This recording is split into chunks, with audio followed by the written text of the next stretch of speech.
भगवते वासुदेवाय कृष्णाय वासुदेवाय हरये परमात्मने प्रणतः क्लेशनाशाय गोविन्दाय नमो नमः।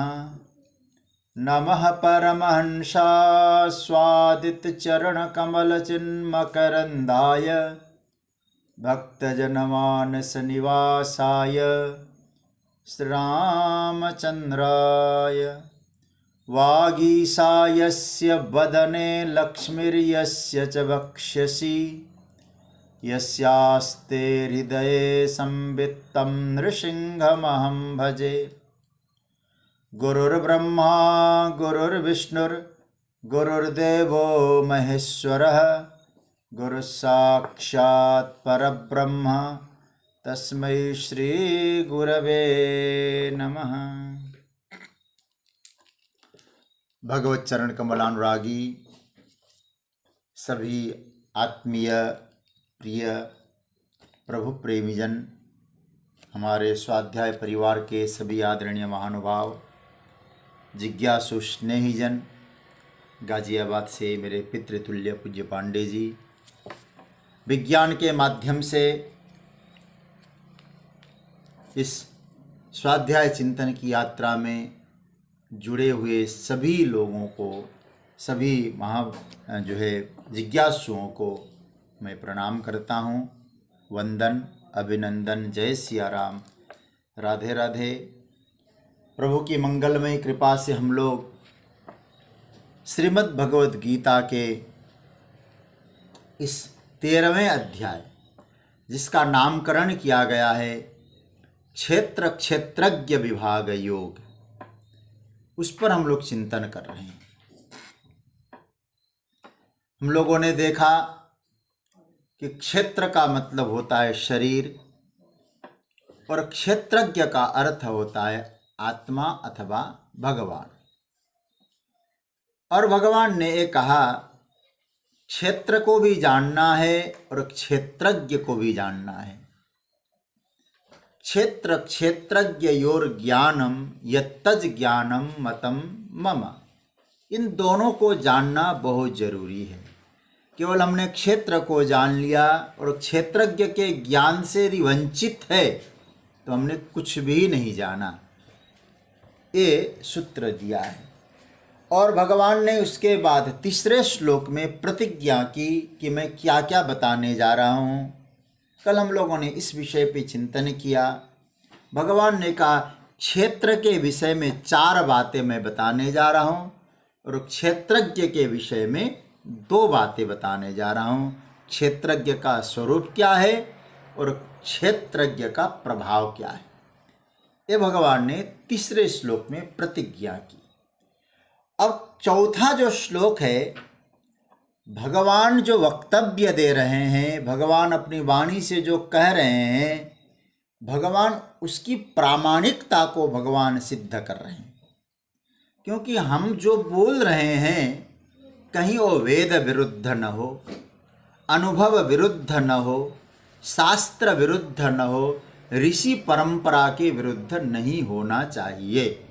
भगवान ये संकेत करना चाहते हैं जो मैं तुम्हारे सामने रखने जा रहा हूँ, क्या क्षेत्र की चर्चा और क्षेत्रज्ञ की चर्चा, और उसकी पुष्टि भगवान यहाँ कर रहे हैं किन किन कारणों से ये प्रामाणिक है।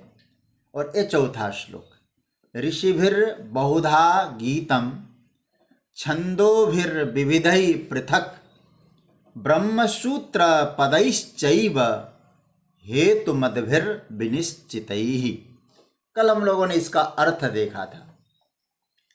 यहाँ भगवान ने कहा विभिन्न प्रकारों से जो ऋषियों ने गाया, वेद के विभाग के द्वारा जो बताया गया, और ब्रह्मसूत्र पदैश्चैव, भगवान कहते निश्चय किए गए तर्क संगत जो ब्रह्म को सूचित करने वाले जो पद वाक्य हैं, उनके द्वारा जो बताया गया है, उनको अर्जुन तुम्हें सुनना है। अब वो सुनो। तो यहाँ भाष्यकार ने, जगतगुरु शंकराचार्य ने कहा स्तौति, मतलब भगवान जो क्षेत्र और क्षेत्रज्ञ की चर्चा करने जा रहे हैं उसकी प्रशंसा स्तौति, प्रशस्ति कर रहे हैं। किसने प्रशस्ति की भाई? किन लोगों ने इसकी प्रशंसा की? स्तौति का अभिप्राय क्या है? जो कहा जा रहा है और उसको कहने वाले जो महान महान लोग हैं, महान महान ग्रंथों में जो वक्तव्य आया है वो बड़े बड़े हैं। और ऐसे भी देखा जाता है कि ये जो तर्क दिया जा रहा है, सूत्र दिया जा रहा है अर्जुन, ये कोई ऐरे गहरे नत्थु खेरे के द्वारा कहे हुए नहीं है। जब बड़े लोग किसी बात को कहते हैं एक प्रशस्ति तो बन ही जाती है, प्रशंसा तो हो ही जाती है। ऐसे महान लोगों के चर्चा का विषय बना, वह चीज भी श्रेष्ठ है। मैं उसकी स्तुति करके कह रहा हूँ। अब एक एक पंक्ति पर थोड़ा सा चिंतन करें। पहला सूत्र भगवान दे रहे हैं ऋषिभिर बहुधा गीतम। एक एक चरण पर अर्थ करेंगे, व्याख्या तो आगे जाके हम लोग करेंगे इसकी, क्योंकि यहाँ तो भगवान ने कहा क्या क्या प्रमाण है। ऋषिभिर बहुधा गीतम, भगवान कहते हैं ऋषियों ने बहुत प्रकार से इसको गाया है, इस सूत्र को, मतलब कौन से? क्षेत्र को और क्षेत्रज्ञ का ज्ञान कराया है। ऋषि शब्द का भाष्य में अर्थ किया गया है वशिष्ठ का, वशिष्ठ आदि का नाम लिया है, वशिष्ठ इत्यादि ऋषियों ने जो कहा। लेकिन इसी सूत्र को गीता के बहुत अच्छे टीकाकार है जिन्होंने महाभारत पर भी टीका लिखी है, नीलकंठ जी। वो क्या कहते हैं? ऋषिभिर वशिष्ठाय बहुधा गीतम योग वासिष्ठाय प्रतिपादितम। बड़ा प्यारा सूत्र है। बोले वशिष्ठ इत्यादि ऋषियों ने कहा है, कहाँ कहा है? तो उन्होंने ग्रंथ का नाम लिया है। योग वशिष्ठ में जो प्रतिपादन किया है अर्जुन, मैं वो तुम्हारे सामने रख रहा हूँ। ये ऋषियों का, चिंतकों का अपना मत है। मतलब ऋषि कोटि के जो लोग हैं उन्होंने क्षेत्र के विषय में जो कहा, कैसे कहा? बोले बहुत तरह से कहा, बहुधा। और क्षेत्रज्ञ के विषय में भी कहा, केवल क्षेत्र के विषय में कहा ऐसी बात नहीं है, क्षेत्रज्ञ के विषय में भी कहा है। बहुधा शब्द का अर्थ है विस्तार पूर्वक कहा है। मैं वो तुम्हें सुनाने जा रहा हूं। ऋषि भी गीतम, कथम गीतम, बहुधा गीतम। ऋषियों ने बहुत प्रकार से कहा। एक बात और समझ लेना, ऋषि शब्द का अर्थ क्या है? ऋषियों ने गाया है तो इसका मतलब कोई, हम लोगों ने तो एक ऋषि शब्द को एक आकार दिया हुआ है ना, ऐसे कपड़े पहनते हैं, सर पे जटा होता है अथवा मुंडन किए होते हैं, वो ऋषि कहलाते हैं। लेकिन यहाँ ऋषि शब्द का अर्थ कहा ऋषयो मंत्र द्रष्टारः, जिन्होंने मंत्रों को समझा है, अनुभव किया है, देखा है, उस मंत्र के साक्षी बने, वो ऋषि है। इसलिए यहाँ बड़ा सुंदर सूत्र दिया। हम लोग गायत्री मंत्र के बारे में आप जानते होंगे। गायत्री मंत्र के ऋषि का नाम क्या है? गायत्री मंत्र के ऋषि का नाम है विश्वामित्र। अब आप कहेंगे तो विश्वामित्र क्या गायत्री मंत्र के रचयिता है क्या? बोले भाई गायत्री मंत्र तो वेद का मंत्र है, उसके रचयिता की आवश्यकता नहीं है। हाँ, विश्वामित्र जी ने उस गायत्री मंत्र को समझा है, देखा है, मंत्र दृष्टा बने हैं। उन मंत्र दृष्टा ऋषियों ने क्षेत्र और क्षेत्रज्ञ के विषय में बहुत प्रकार से कहा है। और मैं तो क्या बताऊं, श्रीमद् भागवत में तो इसका बहुत प्रसंग, बड़े मजेदार प्रसंग है। और सप्ताह कथा में भागने की रहती है ना, बहुत जल्दी जल्दी सब सुनाना होता है, इसलिए विस्तार नहीं किया जाता है, नहीं कर पाते हैं। लेकिन जब पढ़ते हैं ना, बड़ा आनंद आता है, बहुत विस्तार से। श्रीमद् भागवत जी में तो तीसरे स्कंद में मैत्रेय ने विदुर जी को समझाया है। कई बार भागवत में क्षेत्र क्षेत्रज्ञ का वर्णन आया है। कपिल देवहूति के संवाद में आया है, देह देही के विषय में। तो भगवान ने कहा, पहला प्रमाण दिया ऋषि भी बहुधा गीतम, क्या गीतम, बहुत प्रकार से। और तत्व एक का याद रखना, भगवान कहते जो पहले बताने जा रहा हूं, क्या बताया था भगवान ने? क्षेत्रज्ञम चापि माम विद्धि। क्षेत्र शरीर है, क्षेत्रज्ञ भगवान है। इस बात को कई रूपों में कहा है, बहुधा गीतम, कई प्रकार से कहा है। कहा क्या है? सत्य को कहा है। जो सिद्धांत है उस बात को ऋषियों ने कई प्रकारों से कहा है। इस बात को पकड़ के रखना। क्या कहा है? परमात्मा सत्य है, जगत क्षेत्र है, नश्वर है। और आगे केवल ऋषियों ने कहा, बोले नहीं, छंदोभिर विविधई पृथक। छंदोभिर इसका मतलब है वेद प्रमाण, ऋगादीनी। शंकराचार्य भगवान कहते ऋग वेदादि चारों वेद, उसके अंग, उसके प्रत्यंग, वो सब कहते हैं। तो वेदों ने क्या कहा? बोले ब्रह्म सत्यम जगन मिथ्या। शास्त्रों ने कहा सत्यम ज्ञानम अनंतम ब्रह्म, वेद ने कहा। तो इस अर्थ में वेद ने छंद अर्थात वेद। हमारे पूज्यपाद स्वामी श्री अखंडानंद सरस्वती जी, मेरे दादा गुरु, वो क्या कहते हैं? छंद अर्थात उनका भाव है छादनात् छंद। छादनात् छंद का अर्थ हुआ जो शब्दों के भीतर जो परमात्मा को ढक दे। शब्द है बाहर, भीतर परम तत्व है, उसका नाम है छंद। यह है भगवान का ओढ़ना। वेद के मंत्रों से भगवान है छिपे बैठे हैं, तो उन वेद के मंत्रों में ठाकुर जी बैठे हैं, उनके द्वारा हम उनको जान सकते हैं। छंद ओढ़कर भगवान सोए हैं। इसलिए तो कहते हैं रामायण के बारे में, राम अयन, राम जी का घर। किसने कहा? जो गोस्वामी, एक संत ने कहा, गोस्वामी जी तुलसीदास जी ने जो रामचरितमानस लिखा है ना, ये क्या है? बोले जानते हैं? बोले राम का घर, राम का महल। अच्छा जी, राम का महल है, उसमें क्या करते हैं भगवान? बोले भगवान आराम करते हैं महल में। बोले आराम करने के लिए? बोले बिस्तर है ना। बोले क्या है? चौपाई। उसी चौपाई का नाम है चारपाई। उस चारपाई में भगवान आराम करते, वो तो हो गया चौपाई।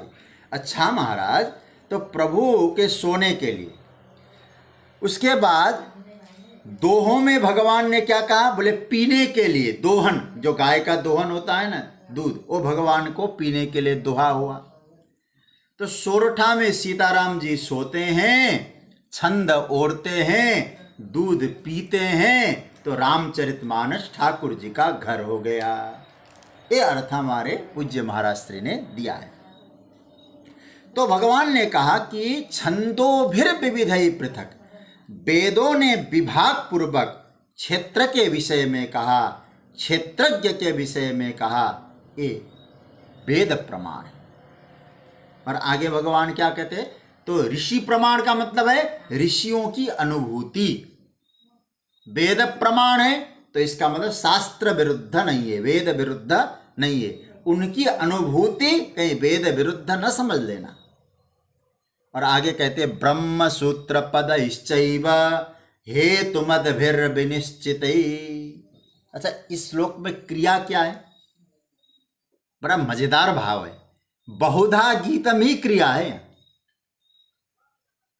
बहुधा गीतम मतलब ऋषि भी बहुधा गीतम, छंदोभिर बहुधा गीतम, हेतुमद्भिर विनिश्चित ब्रह्म सूत्र पदैस् बहुधा गीतम। हेतुमद भी, ब्रह्म को सूचन करने वाले जो पद है वो तर्क संगत, युक्ति संगत जो पद है।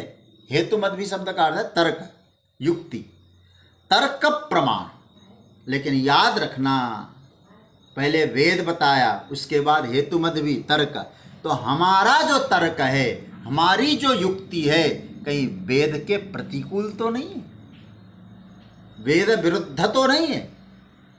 याद रखना, वेद विरुद्ध कोई तर्क न। ऋषि प्रमाण, वेद प्रमाण, शास्त्र प्रमाण, तर्क प्रमाण। इन प्रमाणों के द्वारा मैं तुम्हारे सामने क्या कह रहा हूं बोल। और ब्रह्म सूत्र पद ही मैंने पहले दिन भी शायद कहा था, ब्रह्म सूत्र पद शब्द का अर्थ जो हमारे यहाँ जो वेदांत दर्शन है ना, पहले तो आपको बता दूं, ब्रह्म सूत्र को हमारे यहाँ उत्तर मीमांसा भी कहा है। ठीक है, हमारे यहाँ कितने दर्शन है? 6 दर्शन है। 6 दर्शनों में न्याय, वैशेषिक, सांख्य, योग, मीमांसा जिसको पूर्व मीमांसा कहते हैं, और वेदांत जिसको वेदांत दर्शन में क्या आया? ब्रह्म सूत्र। जो 6 दर्शन है ना हमारे शास्त्रों में, ये भी याद रखना चाहिए हम लोगों को। क्या बताया था? पहला न्याय दर्शन, वैशेषिक दर्शन 2 दर्शन, सांख्य दर्शन, योग दर्शन। अलग अलग ऋषि है, गौतम है न्याय के, जैमिनी है वैशेषिक के, पतंजलि है योग के, मीमांसा के जैमिनी, कणाद है। तो अब योग के पतंजलि और उत्तर मीमांसा के हमारे भगवान वेदव्यास। तो इसका अर्थ यह हुआ, तो उत्तर मीमांसा जिसको वेदांत, उसी को ब्रह्म सूत्र कहा। तो मतलब उस सूत्र की, उस दर्शन की बात भगवान नहीं कह रहे हैं। इस बात को याद रखना कि ब्रह्म सूत्र का अर्थ वेदव्यास जी ने जो रचित ब्रह्म सूत्र है उसकी बात कर रहे हैं। बोले नहीं, वो कौन सा है? बहुत अच्छा स्पष्ट महाभाष्य में आया है। शंकराचार्य भगवान कहते हैं, ब्रह्मण सूचकानि वाक्यानि, ब्रह्म को सूचित करने वाला जो है वाक्य है, पद है, दिशा निर्देश है, वो सब ब्रह्म सूत्र है। बोले ब्रह्म सूत्राणि, ब्रह्म सूचक वाक्यों के सहारे साधक उस ब्रह्म तत्व की अनुभूति कर पाता है। अच्छा, ब्रह्म सूचक वाक्य कैसे हैं भैया? युक्ति संगत है, तर्क संगत है। शंकराचार्य भगवान ने कहा लॉजिक, मतलब संदेह को उत्पन्न करने वाले नहीं। आप सुनते जाइए और संदेह बढ़ता जाएगा, होगा कि नहीं होगा। और याद रखना क्या लिखा है? न संशय रूप निश्चित प्रत्ययोत्पादकई पदैहि। उसमें संशय नहीं है, आप सुने और संदेह का निवृत्त हो जाए, ऐसे वाक्य ब्रह्म सूत्र के पद कहे गए हैं। युक्ति संगत, जो संशय रहित है और विश्वास को बढ़ाने वाले हैं, ऐसे बातों को मैं तुम्हारे सामने रखूंगा। तो याद रखना, मैं यहाँ जो आपको अब इन श्लोकों के आधार पर एक सिद्धांत की बात आपके सामने रखने जा रहा हूँ। इस श्लोक का अर्थ तो समझ में आ गया होगा। ऋषियों ने जिसको क्षेत्र और क्षेत्रज्ञ के बारे में बहुत प्रकार से कहा, वेद ने विभाग करके विभिन्न प्रकार से कहा, और ब्रह्म को सूचित करने वाले जो पद है, चाहे ऋग्वेद हो चाहे हनुमान चालीसा हो, उन बातों ने, उन शास्त्रों ने, प्रकरण ग्रंथों ने जो बात कही है, मैं उन सभी को तर्क संगत रूप से तुम्हारे सामने रखूंगा, संदेह की निवृत्ति कराऊंगा। देखो यहाँ जो भगवान ने कहा है ना अर्जुन, कहने के तरीके अलग अलग है, प्रकट करने के तरीके अलग अलग है। क्षेत्र को कैसे प्रकट किया, क्षेत्रज्ञ को कैसे प्रकट किया, कैसे कहा, एक कहने के तरीके अलग अलग है, लेकिन उन्होंने जो प्रकट किया सत्य को प्रकट किया। हमारे यहाँ बहुत प्रसिद्ध मंत्र है ना, एकम सद विप्रा बहुधा वदंती। सत्य एक है, उसको कई प्रकार से कहा जाता है। कोई वेदों के माध्यम से समझता है, कोई ऋषियों के वाक्यों के माध्यम से समझता है, कोई तर्क से समझता है, कोई ब्रह्म सूचक पदों से समझता है, कोई युक्ति से समझता है। लेकिन समझना क्या है? तत्व को समझना है। अब एक कहना कि नहीं मैंने जो कहा वही ठीक है, इधर उधर की बात मत करना। जैसे कहा जाए एक पहाड़ है, पर्वत है, उस पर्वत पर जाने के लिए बहुत रास्ते हैं, बहुत मार्ग हैं, और जो मार्ग है, हर मार्ग वाला व्यक्ति दावा करे कि हमारा मार्ग ही ठीक है, हमारे मार्ग के अतिरिक्त कोई भी मार्ग क्यों न हो, वो मार्ग ठीक नहीं है। क्या आप उसको अच्छा मानेंगे? क्या समुचित मानेंगे क्या? नहीं हो सकता है। भगवान कहते हैं मार्ग की चर्चा, इन मार्गों से उन्होंने अनुभव किया, उसको भी स्वीकार, लेकिन सत्य का अनुभव होना चाहिए। गीता ने, मैं बार बार आपसे कहूंगा, आग्रह नहीं किया है कि आप इसी मार्ग से चलो। इसलिए भक्ति की भी चर्चा है, कर्म की भी चर्चा है, पूजा उपासना की भी चर्चा है।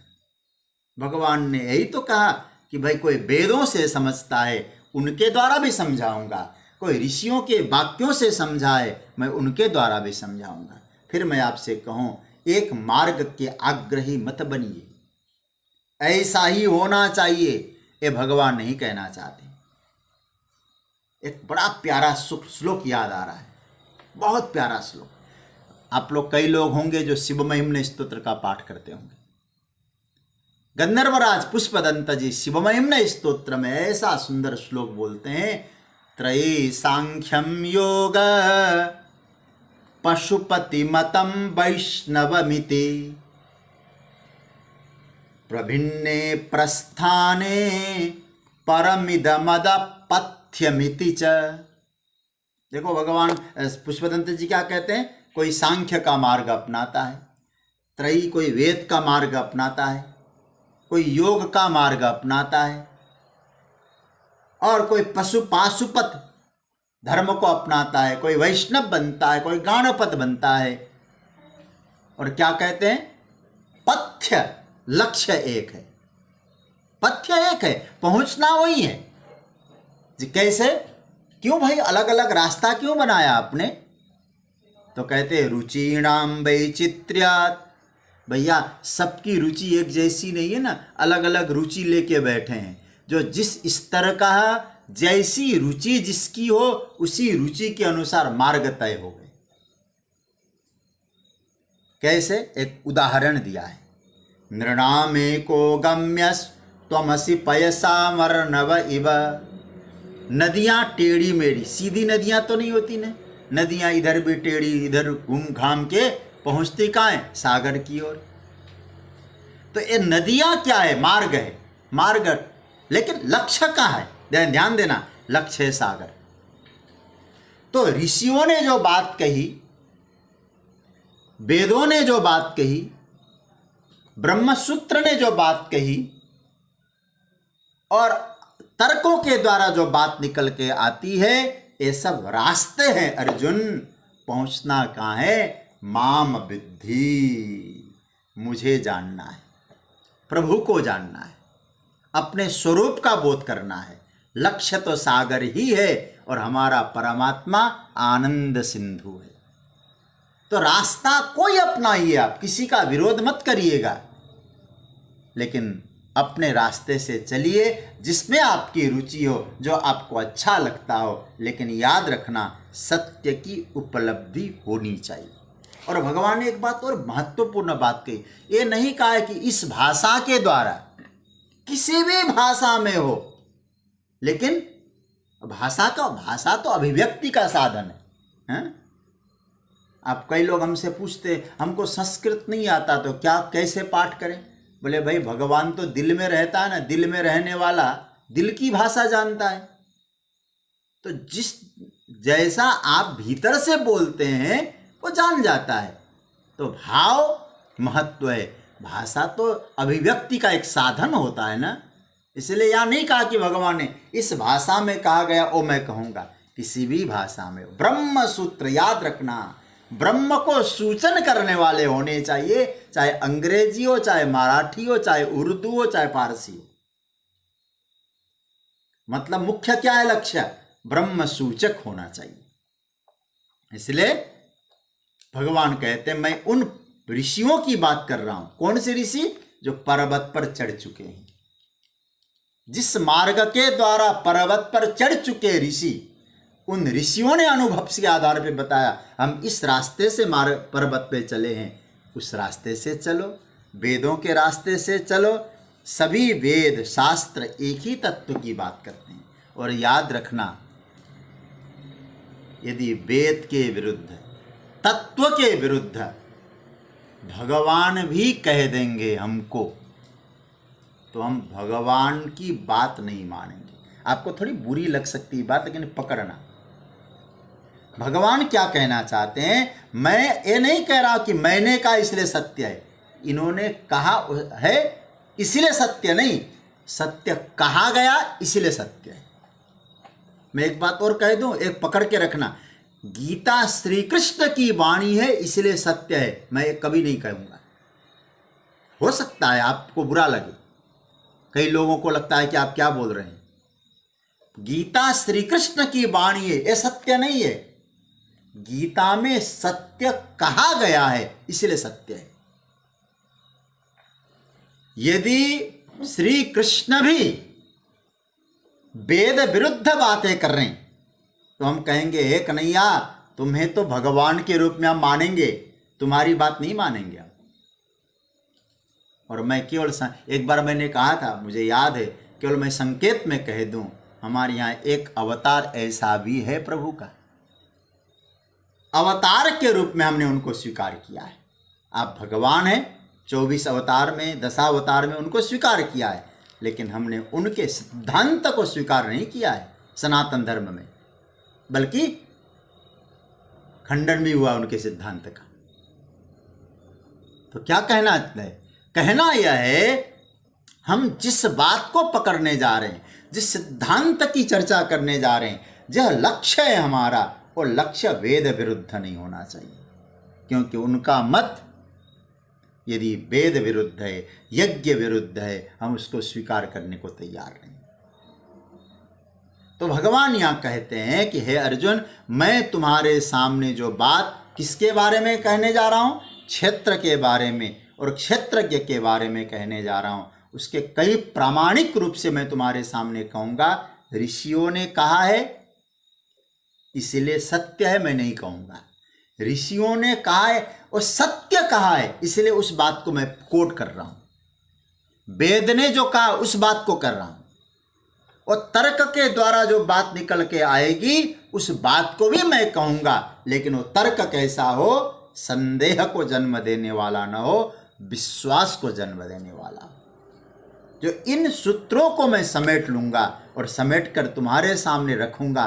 क्या रखेंगे? क्षेत्र और क्षेत्रज्ञ क्या ज्ञान रखूँगा, जानने योग्य बातें रखूँगा। तो सज्जनों, मैं जो भगवान यहाँ इस श्लोक के आधार पे जो कहने जा रहे हैं, चौथे श्लोक के आधार पर, इसका तात्पर्य, इसका अर्थ होता यही है कि हमारे जीवन में हम कहा किसने है, बोला किसने है, ये इतना महत्व का नहीं है क्या बोला गया है।